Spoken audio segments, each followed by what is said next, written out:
BPSC में percentile लागू नहीं होना चाहिए। सिर्फ एक शिफ्ट में परीक्षा हो और सभी को, जितना भी परीक्षार्थी हो जो परीक्षा में शामिल होंगे, एक समान क्वेश्चन हो, अलग अलग क्वेश्चन नहीं होना चाहिए। एसडीएम का सीट ज्यादा है, डीएसपी का सीट ज्यादा है, और पूरी बहाली में देखिए तो उसी समय से ये था कि सीट ज्यादा आएगा, कि संख्या, इसमें सीटों की संख्या ज्यादा होगी, सबको पता था। तो पहले से ये प्लानिंग चल रही है कि किस तरह बीपीएससी में ऐसी प्रक्रिया बनाई जाए कि धांधली सेटिंग कर ले, लोगों को पता भी न चले। 67वीं में 6 लाख अभ्यर्थी की वजह से पेपर लीक नहीं हुआ। पेपर लीक इसलिए हुआ क्योंकि आपके ऑफिस के अंदर के लोग संलिप्त हैं। पेपर लीक में धांधली सेटिंग हुई, इसलिए पेपर लीक हुआ। एसके सिंघल सीएसबीसी सिपाही भर्ती में संलिप्त पाए गए ना, तो वो कौन सा बहाना बनाएंगे भाई? संख्या का बहाना बना रहे हैं। अगर 500 भी स्टूडेंट्स का एग्जाम लेना हो, अगर नियत में खोट रहेगा तो पेपर लीक होगा, धांधली सेटिंग होगा। अगर 50 लाख का भी एग्जाम ले लिया जाए, अगर नियत सही रहेगी, नियत में खोट नहीं होगी, तो पेपर लीक नहीं होगा। साइबर थाना को बीपीएससी ने आवेदन दिया है, शिकायत किया है, आवेदन दिया, जो कह लीजिए कि दिलीप कुमार पे कानूनी कार्रवाई की जाए आईटी अधिनियम के तहत। नीतीश कुमार जी से मैं पूछना चाहता हूं, क्या यही है आपका सुशासन? यही है आपका कानून का राज? यही है भ्रष्टाचार पे जीरो टॉलरेंस, कि जो भ्रष्टाचार का खुलासा करे उसी पे कानूनी कार्रवाई करने की धमकी दी जाए? नमस्कार, आप देख रहे हैं द बिहार टॉप। मैं हूं आदेशपुरी। बीपीएससी 70वीं सिविल सेवा के लिए नोटिफिकेशन कल आयोग के द्वारा जारी कर दिया गया। अभी तक के इतिहास का ये सबसे बड़ा बहाली है। 1957 सीटों के लिए कल नोटिफिकेशन जारी किया गया है। और आपको बता दें कि इस परीक्षा को लेकर शुक्रवार को एक प्रेस कॉन्फ्रेंस किया गया था। उसमें भी आयोग के द्वारा ये बताया गया था कि अगर कैंडिडेट की संख्या ज़्यादा होती है तो हम 2 शिफ्ट में परीक्षा ले सकते हैं। नॉर्मलाइजेशन जो है इसमें लागू किया जा सकता है। हमारे साथ हैं छात्र नेता दिलीप हैं और इनसे चर्चा करेंगे 2 फेज में परीक्षा नॉर्मलाइजेशन को लेकर, क्योंकि इनके द्वारा लगातार जो है वो नॉर्मलाइजेशन का और 2 फेज में परीक्षा का विरोध किया गया है। इसके साथ साथ आपको बता दें कि 17 नवंबर परीक्षा को लेकर भी बहुत सारे छात्र प्रश्न उठा रहे हैं। उनका कहना है कि अतिरिक्त समय मिलना चाहिए। नोटिफिकेशन भी 2 महीने से कम समय पहले जारी किया गया है। इन सभी मुद्दों पर बात करेंगे। सबसे पहले दिलीप जी, आप लगातार ये बोल चुके हैं, 2022 में इसको लेके एक बड़ा आंदोलन कर चुके हैं कि हम कभी भी बीपीएससी की परीक्षा 2 फेज में परसेंटाइल लागू नहीं होने देंगे। लेकिन आयोग के द्वारा तो कहा जा रहा है कि परसेंटाइल बड़ा अच्छा है, उदाहरण दिए जा रहे हैं, क्या कहेंगे? देखिए, जब नियत में खोट हो, बेईमानी करनी हो, धांधली सेटिंग करनी हो, तो तरह तरह का बहाना बनाया जाता है समय समय पर। हमने ये बात जुलाई में ही कहा था, जब टीआरई 3 के परीक्षा से पहले चेयरमैन सर के द्वारा ही ये कहा गया था कि हम सरप्राइजिंग एलिमेंट क्या क्या एक ही जिला में अलग अलग क्वेश्चन सेट दे सकते हैं, लेकिन टीआरई 3 में नहीं दिया गया। सबके एक ही क्वेश्चन सबको मिला था और कोई परसेंटाइल नॉर्मलाइजेशन लागू नहीं हो रहा है उसमें।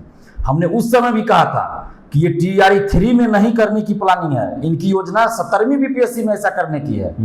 क्यों? क्योंकि एसडीएम का सीट ज्यादा है, डीएसपी का सीट ज्यादा है, और पूरी बहाली में देखिए तो उसी समय से ये था कि सीट ज्यादा आएगा, कि संख्या, इसमें सीटों की संख्या ज्यादा होगी, सबको पता था। तो पहले से ये प्लानिंग चल रही है कि किस तरह बीपीएससी में ऐसी प्रक्रिया बनाई जाए कि धांधली सेटिंग कर ले, लोगों को पता भी न चले।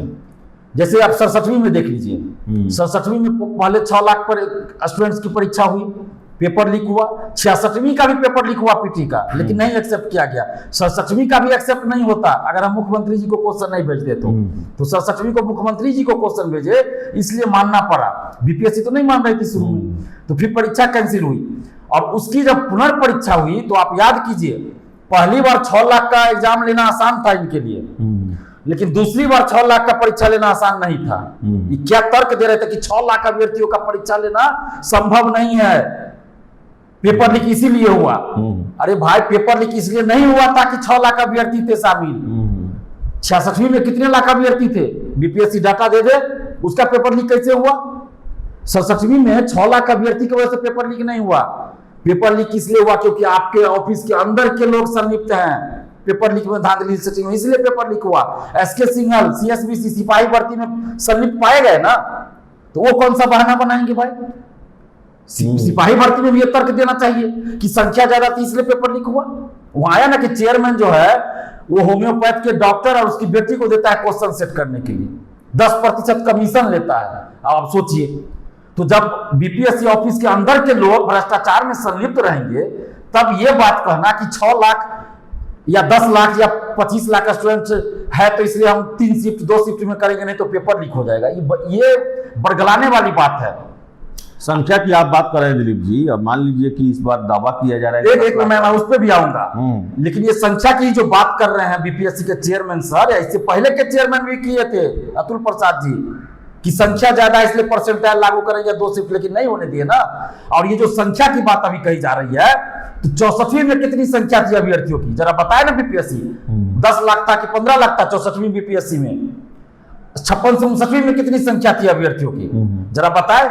कैसे डीएसपी तक बन गया सेटिंग से? कैसे ओएमआर शीट की कॉपी आपका ओएमआर शीट बाहर जाकर लगवाया गया? कैसे मेंस की कॉपी बाहर ले जाकर लिखवाई गई? तो यहाँ तो सवाल ही नहीं है संख्या का, यहाँ तो सवाल है आपकी नीयत का, कि आपकी नीयत में खोट है, बीपीएससी के नीयत में खोट है। और ये आज पहली बार नहीं हो रहा है, ये बहुत लंबे समय से बीपीएससी में चला रहा है। क्या आपको सबूत चाहिए? आर्थिक अपराध इकाई की जांच में आया कि बीपीएससी ऑफिस के अंदर से कॉपियां बाहर ले जाकर लिखवाई गई, मेंस की कॉपियां बाहर लिखवाई गई, ओएमआर शीट पीटी का बाहर ले जाकर रंगवाया गया। आज तक किसी अधिकारी, किसी कर्मचारी पे कोई कार्रवाई क्यों नहीं हुई?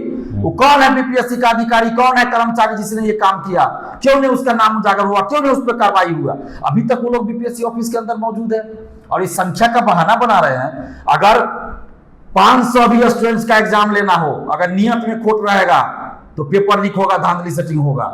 अगर 50 लाख का भी एग्जाम ले लिया जाए, अगर नियत सही रहेगी, नियत में खोट नहीं होगी तो पेपर लीक नहीं होगा। वही 6 लाख अभ्यर्थी का दोबारा मान लीजिए दिलीप जी, लेकिन दिया तो है नोटिफिकेशन में, अगर 10 लाख कैंडिडेट हो जाते हैं, 2 फेज में लिया जाएगा, अगर घोषणा करती है तो आप क्या करेंगे? स्वीकार करेंगे? बिल्कुल नहीं, बिल्कुल स्वीकार नहीं। अगर अभ्यर्थी स्वीकार कर लेंगे तो मुझे कोई दिक्कत नहीं होगी। एग्जाम अभ्यर्थी दे रहे हैं, हमारे पास कल रात से ही फोन आ रहा है, आज सुबह से तो इतना फोन आ गया कि हम रिसीव नहीं कर पा रहे हैं, क्योंकि हर चीज का एक सीमा होता है ना। हम फोन रिसीव बात कर रहे हैं, किसी उसी समय 10 को कॉल आ गया, और सबकी समस्या यही है कि 2 शिफ्ट में परीक्षा नहीं होनी चाहिए, सभी लोग अभ्यर्थी मांग कर रहे हैं। तो आप बीपीएससी को एक पहले से कैसे पता चल गया कि 10 लाख या 15 लाख संख्या होगी? आप जो है 2022 में बोलते हैं कि 6 लाख परीक्षार्थी का परीक्षा लेना संभव नहीं है, नहीं तो पेपर लीक हो जाएगा। अब कह रहे हैं कि 10 लाख का एग्जाम लेना संभव नहीं है, पेपर लीक हो जाएगा उससे। आप इसकी गारंटी देते हैं कि 10 लाख ही फॉर्म गिरेगा, 7 लाख 8 लाख नहीं गिरेगा, 9 लाख नहीं गिरेगा? ये कैसे बोल रहे हैं कि 10 लाख? पहले से माहौल बनाया जा रहा है। वो लोग पूछ रहे हैं, मीडिया वाले लोग, तो इस पर वो जवाब उनका रह रहा है कि इतना हो सकता है, यही वजह है कि 2 शिफ्ट में कराया जा सकता है। लेकिन तो संख्या वो बताते ना, नोटिफिकेशन में बताते कि 12 लाख से ज्यादा संख्या होगी तो लेकिन ऐसा करेंगे। एक और प्रश्न है कि आप बात करते हैं कि अलग अलग क्वेश्चन रहेंगे, अलग अलग दिन पे एग्जाम दिया जाएगा, परसेंटाइल निकालने में भेदभाव किया जाएगा, यही आपका आरोप है। बिल्कुल। लेकिन अभी भी आयोग ये साफ कर चुका है कि मल्टीपल क्वेश्चन सेट एक पाली में भी हो सकता है, और उसको भी बराबर करने के लिए नॉर्मलाइजेशन की प्रक्रिया अपनाई जाएगी। तो उसमें भी तो यही बात आके निकल रहा है। नहीं तो हम तो सीधा बोल रहे हैं ना कि एक शिफ्ट में परीक्षा हो, सभी को एक क्वेश्चन मिले, ऐसा नहीं कि अलग अलग क्वेश्चन मिले। सभी को 150 क्वेश्चन जो है वो 150 का 150 क्वेश्चन सभी को एक समान मिले, अलग अलग नहीं मिले। तो फिर आप एक ही शिफ्ट में परीक्षा लीजिए और अलग अलग क्वेश्चन दे दीजिए, तो फिर तो आप 4 शिफ्ट में ले लीजिए, तो क्या फर्क पड़ता है उससे? कोई फर्क नहीं पड़ता है। तो ये देखिए, ये जो एसडीएम का जो सीट इसमें आया है ना दोस्त, आप देखिए बीपीएससी का इतिहास, 64वीं, 56 से 59वीं, 67वीं, जिसमें मलाईदार पोस्ट लोग कहते हैं, हम तो सेवा का पोस्ट मानते हैं, लेकिन बहुत सारे लोगों के नजर में मलाईदार पोस्ट एसडीएम का, डीएसपी का रहता है, और सीटों की संख्या जिस बहाली में ज्यादा रहती है उसमें ज्यादा धांधली सेटिंग होती है और ज्यादा गिरोह काम करता है। जो अच्छा, मान लीजिए कोई किसी को पैसा देके सेटिंग कराना है, तो जाहिर सी बात है डीएसपी बनना चाहेगा, एसडीएम बनना चाहेगा।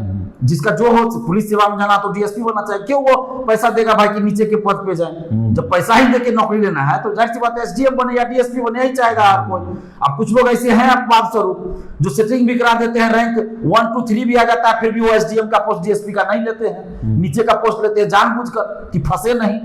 तो ये भी है, बीपीएससी में चला है। तो ये सब बहानेबाजी है, सिर्फ और सिर्फ भ्रष्टाचार करना है, धांधली सेटिंग करना है।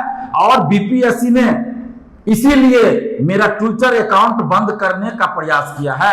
अच्छा, ट्विटर अकाउंट बंद करने का प्रयास? आखिर दिलीप कुमार ने कौन सी बात ऐसी बोल दी कौन सा ये किस आधार पे आप कह रहे हैं कि साइबर थाना को बीपीएससी ने आवेदन दिया है, शिकायत किया है या आवेदन दिया, जो कह लीजिए कि दिलीप कुमार पे कानूनी कार्रवाई की जाए आईटी अधिनियम के तहत, कि दिलीप कुमार अफवाह फैला रहा है, बीपीएससी को बदनाम कर रहा है, बिहार सरकार को बदनाम कर रहा है और शिक्षक भर्ती को लेकर तरह तरह का दुष्प्रचार कर रहा है दिलीप कुमार। कब की बात है ये 10 दिन 12 दिन की पहले की बात है, मेरे पास आया है। कार्रवाई हुआ फिर? अब तो ये सरकार के ऊपर है, साइबर थाना जाने क्या होगा नहीं होगा हमको नहीं पता, लेकिन बीपीएससी ने ऐसा किया है कि मेरे ऊपर कानूनी कार्रवाई की जाए। मैंने एफआईआर करनी का ही होगा। कानूनी कार्रवाई क्या होता है? अगर किसी थाना में आप भेज रहे हैं कि कानूनी कार्रवाई की जाए दिलीप कुमार पे, इसका ट्विटर अकाउंट बंद कर दिया जाए, जिसको आप एक्स अकाउंट बोलते हैं, तो इसका क्या मतलब हुआ? मतलब बीपीएससी को दिलीप कुमार के ट्विटर या सोशल अकाउंट से क्या दिक्कत है? किसी सोशल अकाउंट से आपने कौन सा अफवाह फैला दिया भाई? जीतनराम मांझी भी बोले थे कि लैंड फॉर जॉब स्कैम की तरह TRE1 TRE2 हुआ है, जॉब फॉर मनी स्कैम हुआ है, तो उसका जीतनराम मांझी का अकाउंट बंद करने का हिम्मत है? बोले तो बीपीएससी भेजे। चिराग पासवान भी उस समय बोलते थे, विजय सिन्हा, सम्राट चौधरी जी बोलते थे कि TRE1 TRE2 में खुलेआम धांधली हुआ, पैसा पे नौकरी मिला। तो है हिम्मत बीपीएससी को कि चिराग पासवान, जीतनराम मांझी, विजय सिन्हा और ये सम्राट चौधरी जी के ट्विटर अकाउंट, सोशल अकाउंट बंद करवा दे, भेजे उन पे नोटिस? नहीं है बीपीएससी को हिम्मत। लेकिन दिलीप कुमार पे एक्शन करवाएगा, साइबर थाना को भेजता है। अरे हम इस सब चीजें नहीं डरते हैं, 15 दिन जेल में रह के आए हैं, आपको जो करना है कर लीजिए, लेकिन बीपीएससी के भ्रष्टाचार को हम उजागर करते रहेंगे। और 2 परीक्षा जो रद्द करनी पड़ी है ना बीपीएससी को, 67वीं बीपीएससी, TRE3, तो ये लोग अब बदला लेना चाह रहा है, बीपीएससी बदला लेना चाह रही है दिलीप कुमार से कि आगे ये ना बोले TRE3 का भी रिजल्ट आना है। TRE3 में देखिए आंसर गलत दिया गया है, और हमने अगस्त में ही कहा था कि TRE3 का आंसर की जारी करने में इतना देरी क्यों हो रहा है? कहीं आंसर की के नाम पे कोई खेल तो नहीं होने जा रहा है? और देखिए खेल हो रहा है, 70वीं बीपीएससी में भी खेल होने वाला है। और इसीलिए दिलीप कुमार की आवाज को बंद करने का पहले से बीपीएससी ने षड्यंत्र रच लिया, और आंसर की पे भी हो सकता है खेला हो 70वीं बीपीएससी में। हम आज ही बोल रहे हैं, विज्ञापन कल आया है, हम आज बोल रहे हैं 70वीं बीपीएससी पीटी में हो सकता है कि आंसर की के नाम पे भी खेला हो, कुछ क्वेश्चन का आंसर गलत दिया जाए जानबूझकर, जैसा कि पहला का इतिहास था। दिलीप जी, चाहे चेयरमैन साहब हो या बीपीएससी का रुख अभी हम देख रहे हैं, तो ऐसा नहीं लग रहा है कि वो ऐसा कुछ जो आप आरोप लगा रहे हैं वैसा हो। बीपीएससी का तो अभी तक मैं देख रहा हूं, उनका कार्यप्रणाली काफी स्वच्छ और सही लग रहा है। आरोप किस पर है आपका? मेरा आरोप बीपीएससी के ऊपर? हाँ, मेरा आरोप बीपीएससी पे सीधा है कि भाई जब 67वीं का पेपर लीक हुआ, अभी तो मैंने कहा ना कि बीपीएससी ऑफिस से कैसे बाहर चल गया कॉपी, कौन है वो अधिकारी कर्मचारी? मतलब कुछ लोग हैं वहां पर। बिल्कुल है, अभी मौजूद है, जो 2019 में 17 में 18 में थे वो अधिकारी अभी तक मौजूद है, कर्मचारी 67वीं पेपर लीक के समय जो था वो मौजूद है। तो कैसे उस बीपीएससी पे हम भरोसा कर ले भाई? जो TRE3 का पेपर लीक हुआ 15 मार्च को, 270 लोग पकड़ा गया हजारीबाग से, अभी तक उसको प्रतिबंधित नहीं किया। और बीपीएससी पे कोई सवाल खड़ा करे तो उसको आपने प्रतिबंधित कर दिया। दिलीप कुमार अगर आपसे सवाल कर रहा है तो उसका ट्विटर अकाउंट बंद करवाना चाह रहे हैं, उस पर कानूनी कार्रवाई करने की मतलब आवेदन दे रहे हैं करने के लिए, साइबर थाना को भेज रहे हैं। अरे आप पे कार्रवाई होनी चाहिए, आप ना जवाब दीजिए कि आपके ऑफिस से मेंस की कॉपियां बाहर कैसे लिखवाई जाती है, आप जवाब दीजिए ना। दिलीप कुमार तो जवाब दे ही रहा है। क्या लोग, नीतीश कुमार जी से मैं पूछना चाहता हूं, क्या यही है आपका सुशासन? यही है आपका कानून का राज? यही है भ्रष्टाचार पे जीरो टॉलरेंस कि जो भ्रष्टाचार का खुलासा करे उसी पे कानूनी कार्रवाई करने की धमकी दी जाए? तो इन धमकियों से हम नहीं डरते हैं, बीपीएससी के अधिकारी लोग सुन ले।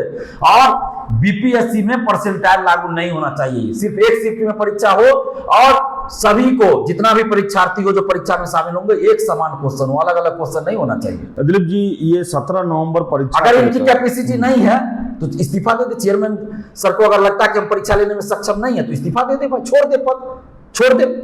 नहीं ले सकते कि क्या बिहार में इतना भी, बिहार सरकार में इतनी भी काबिलियत नहीं है कि 10 लाख 12 लाख 15 लाख का एक दिन में एग्जाम ले सके? तो काहे का संवैधानिक संस्था बीपीएससी भाई, काहे का सुशासन का राज, काहे कानून का राज, कौन सा काहेला भ्रष्टाचार का ऊपर जीरो टॉलरेंस? हम 2022 में भी बोले थे, आज भी बोले थे, अगर ईमानदारी होगी बीपीएससी में तो 25 लाख का भी एग्जाम ले सकते हैं एक दिन में, एक शिफ्ट में। अगर भ्रष्टाचार करना है, धांधली सेटिंग करनी है तो 500 का भी एग्जाम लीजिएगा तो उसमें भ्रष्टाचार कीजिएगा। मुख्यमंत्री आवास में भी बैठा कर एग्जाम लीजिएगा तो उसमें भी भ्रष्टाचार कर दीजिएगा।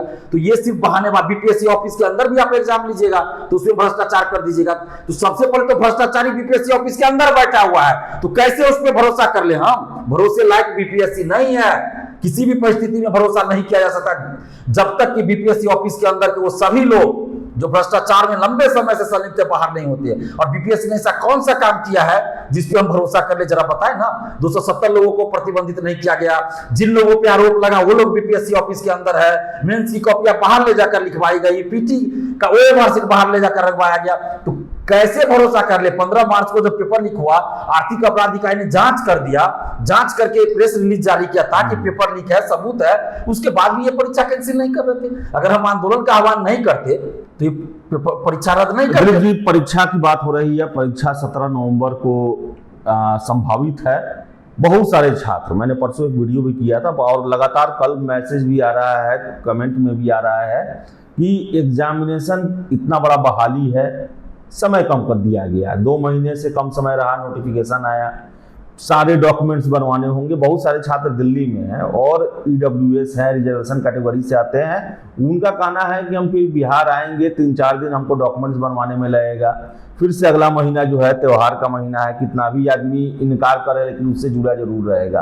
और 17 नवंबर को डेट, उनका यही कहना है कि कुछ समय और मिलना चाहिए। आपका क्या कहना है? आप क्या उनके सब तरफ से हैं? देखिए, अभी एक इस सवाल का मैं जवाब दूंगा। एक चीज और मुझे याद आया कि ये जो नए चेयरमैन हैं, तो इनको जो बीपीएससी ऑफिस के कुछ अधिकारी कर्मचारी पहले से भ्रष्टाचार में संलिप्त थे, वो लोग गुमराह कर रहे हैं। यही प्रयास 2022 में भी हुआ था। अतुल प्रसाद जब आए थे चेयरमैन बन के नए, तो उनको भी ये जो गैंग पहले से बीपीएससी ऑफिस के अंदर है, भ्रष्टाचारी गैंग, वो लोग उनको भी गुमराह किए थे और परसेंटाइल लागू करने के लिए कहे थे। तो उन्हीं के सलाह पे चेयरमैन ने, उस समय के चेयरमैन ने, अतुल प्रसाद जी ने ये प्रयास किया। अभी के जो चेयरमैन, इनको तो पता होगा नहीं कि बीपीएससी ऑफिस के अंदर क्या चल रहा है। तो पहले से जो अधिकारी हैं, कर्मचारी हैं, वो लोग इनको गुमराह कर रहे होंगे और उनकी सलाह पे ये काम करे। तो जो नए चेयरमैन है, उनसे हम ये आग्रह करेंगे कि आप पहले से जो स्टाफ है, कर्मचारी अधिकारी है, उनके कहने पे कुछ मत कीजिए। आप अपना दिमाग लगाइए, अपने स्वविवेक से, बुद्धि से काम कीजिए, नहीं तो ये लोग भी आपको संलिप्त कर देंगे, करेंगे भ्रष्टाचार ये लोग, और आप फंस जाइएगा। तो जो नए चेयरमैन है, उनको अपने बुद्धि विवेक से काम करने की जरूरत है। और आपका जो सवाल था परीक्षा आगे करने की, तिथि आगे करने की, तो देखिए इसमें 2 तरह की बात है। मैं एक तरफा बात नहीं करूंगा, दोनों बातें मैं करूंगा।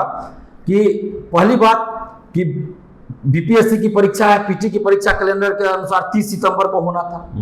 तो अभ्यर्थी जो सिविल सेवा के रियल में अभ्यर्थी है, वास्तव में अभ्यर्थी है, वो उसी अनुसार तैयारी करते हैं कि 30 सितंबर को हमको एग्जाम देना है। तो 1 साल पहले से पता है कि 30 सितंबर को परीक्षा है, पीटी परीक्षा हर साल होना है, तो उसी अनुसार तैयारी कर रहे थे। और लेकिन हाँ, सीटों की संख्या पता नहीं थी, किस पद के लिए कितना सीट आना है ये पता नहीं था। और अभी जून में या जुलाई में हर हाल में आना था विज्ञापन 17वीं का, लेकिन नहीं आया। और जून में अगर विज्ञापन आता है तो 3 महीना समय मिलता है, 30 सितंबर को परीक्षा होती है। तो यही अभी चल रहा था, जब से अतुल प्रसाद आए तो ये चल रहा था सिलसिला, तो उसी अनुसार लोग तैयारी भी कर रहे थे। लेकिन इस बार क्या हुआ कि विज्ञापन ही नहीं आया और बाद में बीपीएससी ने ये कहा कि हम 17 नवंबर को एग्जाम लेंगे, वो भी थोड़ा दिन पहले बताया गया। अगर यही बात वो जून जुलाई में बता देते कि 17 नवंबर को हम परीक्षा लेंगे तो उतनी दिक्कत नहीं होती। लेकिन ये बातें इधर आके बताए हैं, बहुत लेट से बताए हैं, और विज्ञापन कल आया है। और इसमें सीटों की संख्या 1957 है। हो सकता है बढ़ते बढ़ते 2000 हो जाए, उससे पार भी हो जाए, जो भी हो, लेकिन 2000 के लगभग हम बोल सकते हैं कि सीटों की संख्या है, जो इतिहास में पहली बार ऐसा हुआ। इतिहास की सबसे बड़ी वैकेंसी सिविल सेवा के क्षेत्र में बिहार में आई। हो सकता है ओवरऑल इंडिया में भी हो, मुझे इसकी जानकारी नहीं है, लेकिन बिहार में तो सबसे बड़ी वैकेंसी है सिविल सेवा के इतिहास में। तो अभ्यर्थियों की उम्मीद भी ज्यादा बढ़ जाती है, कुछ नए अभ्यर्थी भी फॉर्म भरेंगे इसमें, और साथ में जो पहले से तैयारी कर रहे हैं तो उनको भी जो पद है एसडीएम का, डीएसपी का, या और भी, और सीटों की संख्या ज्यादा, तो उसके अनुसार उनको भी अब लगता है कि भाई जब इतना लेट आप किए हैं, ये आयोग की गलती है, गलती सरकार की है, गलती अभ्यर्थियों की तो है नहीं, सरकार और आयोग की गलती कि आपने लेट किया वैकेंसी में। तो जब आप इतना लेट किए वैकेंसी आने में, तो आप थोड़ा एग्जाम डेट और आगे बढ़ा दीजिए। और 17 नवंबर को तो होना ही नहीं चाहिए, इसलिए मैं बोल रहा हूं क्योंकि 16 से 19 उत्तराखंड पीसीएस मेंस है। 16 से 19 नवंबर उत्तराखंड मेंस की परीक्षा है। और उत्तराखंड मेंस का जो ये जारी हुआ था परीक्षा कार्यक्रम, वो शायद मार्च में ही जारी हुआ था, मार्च के समय ही, और कुछ दिन पहले भी जारी हुआ है। तो बीपीएससी को चाहिए था कि आप सिविल सेवा की परीक्षा का डेट घोषित कर रहे हैं, तो बीपीएससी को पहले देख लेना चाहिए था कि किसी और सिविल सेवा की परीक्षा से टकरा तो नहीं रहा है। क्योंकि बिहार के भी स्टूडेंट्स उत्तराखंड मेंस दे रहे हैं, हमारे पास तो फोन आया है, मेरे पास भी कम से कम 15-20 स्टूडेंट का फोन आ चुका है जो उत्तराखंड मेंस देना है, जो 16 से 19 है। अब वही परीक्षार्थी उत्तराखंड मेंस भी देंगे और 17 तारीख को यहाँ कैसे परीक्षा दे सकते हैं बिहार में? तो इसलिए भी चाहिए कि 17 नवंबर को तो होना ही नहीं चाहिए, क्योंकि आप सिविल सेवा की परीक्षा ले रहे हैं और कहीं और सिविल सेवा की परीक्षा पहले से डेट घोषित है, तो उस दिन तो नहीं होना चाहिए। यही प्रोटोकॉल भी होता है और जो भी कह लीजिए मानवता के आधार पर या जो भी ये करना चाहिए। तो हम तो बीपीएससी से ये आग्रह कर रहे हैं कि आप डेट आगे बढ़ाइए। इसके लिए 2 कारण है। पहला कारण कि उस दिन सिविल सेवा की परीक्षा मेंस की है उत्तराखंड मेंस 16 से 19 नवंबर, तो इसलिए डेट आगे बढ़ाना ही चाहिए। और दूसरा ये कि आपने विज्ञापन निकालने में देरी किया तो कम से कम समय तो मिलना चाहिए अभ्यर्थियों को ना। अब सबको पता है कि बिहार में बहुत बड़ा फेस्टिवल होता है, छठ महापर्व, मान लीजिए उसमें इन्वॉल्वमेंट होगी और भी जो भी कारण हो, लेकिन आपने विज्ञापन में देरी किया तो थोड़ा सा आप आगे डेट कर दीजिएगा तो उसमें कौन सा पहाड़ टूट पड़ेगा। आप लेट करते हैं तो कोई दिक्कत नहीं, लेकिन अगर अभ्यर्थी मांग करे तो कुछ दिन आगे बढ़ाने में क्या दिक्कत है? और थोड़ा सा तैयारी का मौका मिल जाएगा, क्योंकि जब आप कह रहे हैं, आप खुद कह रहे हैं कि 10 लाख अभ्यर्थी फॉर्म भरेंगे, 12 लाख भरेंगे, और दूसरी तरफ आप ये कर रहे हैं कि 17 नवंबर को लेंगे, उस दिन पहले से मेंस की परीक्षा है सिविल सेवा की, तो आप आगे डेट बढ़ाइए। हम तो कहेंगे आयोग से मिलेंगे अगर ऐसा, बिल्कुल हम मिलेंगे। और कुछ अभ्यर्थी हो सकता है, ऐसे भी कुछ अभ्यर्थी हो सकते हैं जो इस चीज का विरोध भी करें, लेकिन उनकी संख्या बहुत कम हो सकती है। लेकिन अधिकतर स्टूडेंट जो है, हमारे पास भी फोन आ रहा है कि थोड़ा सा डेट आगे बढ़ना चाहिए। अब जितना बढ़े वो बीपीएससी की मर्जी है, बीपीएससी अपना देख ले कि भाई सेंटर कहाँ जैसे मिलता है। लेकिन मैं सबसे ज्यादा विरोध इसलिए कर रहा हूँ 17 नवंबर का कि तैयारी का मौका मिलना वो अलग चीज है। वो तो पहले से 30 सितंबर ही डेट था, तो अभ्यर्थी उसी को मानकर तैयारी भी कर रहे थे। लेकिन सबसे बड़ी बात है कि 16 से 19 उत्तराखंड मेंस है सिविल सेवा का ही, तो उस दिन परीक्षा नहीं होनी चाहिए। उस बीच परसेंटाइल जो है वो किसी सूरत में बीपीएससी में लागू नहीं होना चाहिए। हाँ, अगर छात्र तैयार हैं इसके लिए तब तो कुछ भी होने को तैयार है, तब ये भी स्वीकार कर लेंगे। इसके साथ साथ 17 नवंबर की डेट में भी तब्दीली होनी चाहिए, क्योंकि बहुत सारे छात्र ये डिमांड कर रहे हैं कि कम समय दिया गया है। नोटिफिकेशन परीक्षा का 2 महीना से कम समय है तब जारी किया गया, डॉक्यूमेंट्स बनवाने हैं, त्यौहार का समय है, सबसे बड़ा बहाली है, समय कुछ मिलना चाहिए। तो आशा हम करेंगे कि इन मुद्दों पर आयोग जरूर जो है विचार करेगा और छात्र हित में जरूर फैसला लेगा। तो फिलहाल इस वीडियो में इतना ही। वीडियो पसंद आया लाइक शेयर करें, हमारे चैनल द बिहार टॉप को सब्सक्राइब जरूर कर लें। धन्यवाद।